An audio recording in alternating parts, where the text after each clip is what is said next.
Welcome again to the video series, Culture, Worldview, and Origins.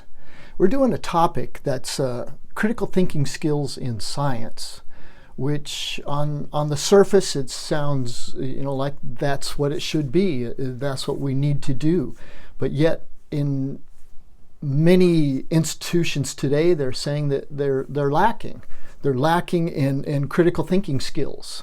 And so what this series is going to look at is, what is critical thinking? How do we get to it? How do we learn it? Or is it an innate ability? Is it culturally bound somehow?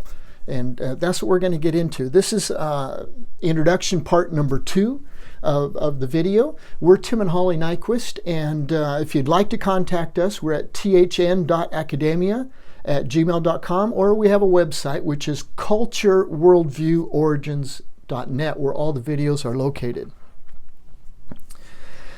This is a quote that we have based the whole series on, and not just a series, but something that turned my thinking around, and just about science and how to do it, how to understand it. This is from a scientist, Stephen Jay Gould, and he says, "First facts do not come to us as objective items seen in the same unambiguous way by all reasonable people. Theory, habit, prejudice, and culture all influence the facts we choose to observe and the way in which we perceive them."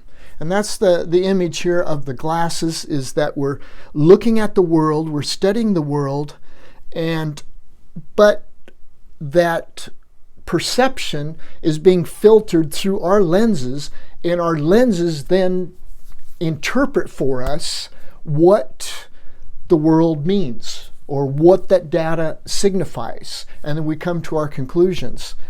This is what I have began to understand, is that most of us, or I would say all of us, when we are thinking, when we're observing, when we take a perspective, we have a perspective. And what we're looking at in this one is what are the different perspectives, and that's theory, habit, prejudice, and culture all provide different perspectives that will influence how we see things. Chapter number 2 is going to be diving into the cultural part. And as you can see, that there's those symbols up top represent a grounding system, electrical grounding in a house plan. And what I'm using is that those symbols mean that our thinking is grounded in our culture and how we've been brought up and our experiences, and how that influences how we perceive things. And if you have been cross-cultural, you will have noticed, or should have noticed, that they do things differently. They think differently. And it's not just the foods or the music or the transportation, but it's the actual cognitive processing of information that is actually different. So critical thinking, cultural tendencies that influence thinking patterns. And it has been shown that culture actually cultivates a way of thinking, and that's why groups of people think very similarly, but outside that group there might be a whole different pattern, and that's because they have not been cultivated to think in the same way. Now, what does this have to do with critical thinking? Culture. Well, it has to do with critical thinking is based on skepticism. It's based on different thinking patterns that are foreign to a non-Western thinker. And so a non-Western thinker, and that's what we're going to go through and look in this chapter, what is a non-Western thinker like compared to a Western thinker? And it's not that they aren't critical thinking, but they approach the data differently. So that is chapter 2. Chapter 3, we're going to get into how that culture then generates a worldview or a philosophy. And I never really understood, how those two terms relate, a worldview and philosophy. What is the difference, or what does each one cover that the other one doesn't? And how would my worldview affect what I really believe about the world, and how would that affect my concept of critical thinking? And again, critical thinking is affected by a worldview. So we're going to get into worldview and philosophy and to see how they can change or how they generate a way of thinking which would be their own way of critical thinking, which might be different than what the Western academics require. And this is what I want to look at, is that I believe that some cultures think very differently. I've found that out. And it's not wrong, but they think differently. So our way of critical thinking may not fit their pattern of even thinking, and we label them as non-critical thinkers because they cannot think, that they can't analyze, they can't dissect, they can't pull apart, they can't then put back together. And it has to do with how our brains are programmed to process information. If we're image processors, visual processors, then it's really hard to pull apart, to analyze, to dissect. But if we are auditory processors, then bits and pieces are what we're used to of entering it and channeling information, so that it's easier to break down. We can analyze, we can break down.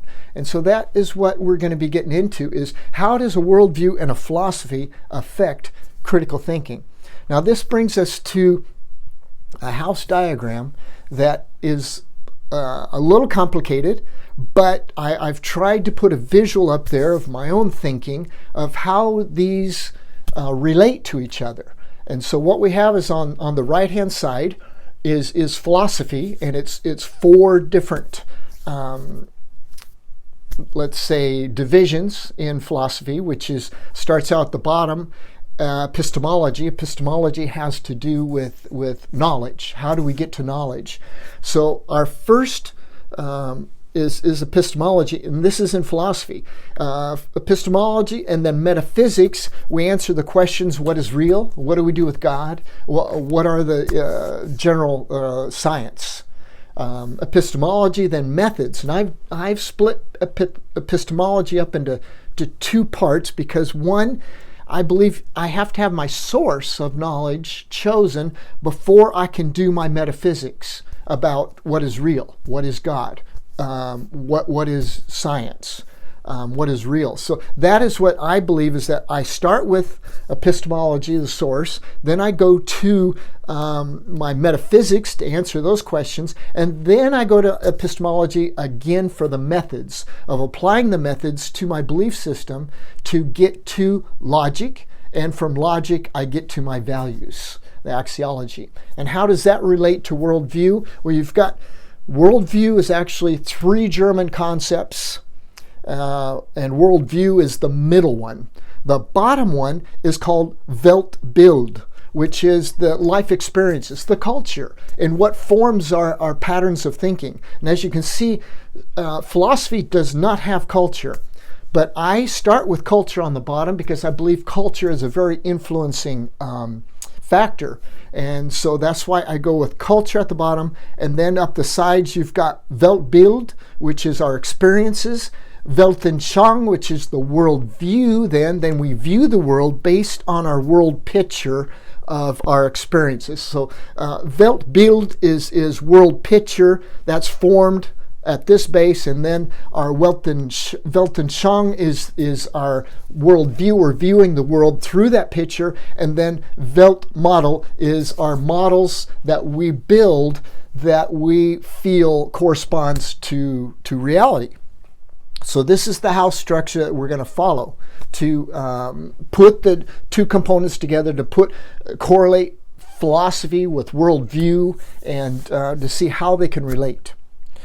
Chapter 4 is based on worldview and philosophy. We will then analyze the concept of critical thinking. And we're going to investigate what is meant by critical thinking. Critical thinking is a little hard to nail down because there's not a real specific, precise definition of critical thinking, because it changes a little bit according to what you're applying critical thinking to. Science has a little different definition of critical thinking than history or geography.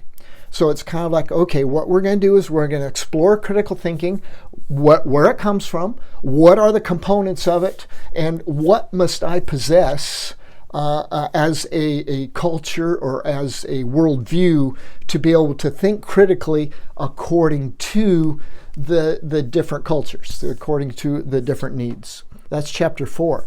And again, we're just going back to this house, and we're going to view how Stephen Jay Gould's concepts of culture and prejudice, theory, and habit, and how they fit in with worldview and how they fit in with philosophy, and how these 3 different concepts really key together and come together, but representing different perspectives.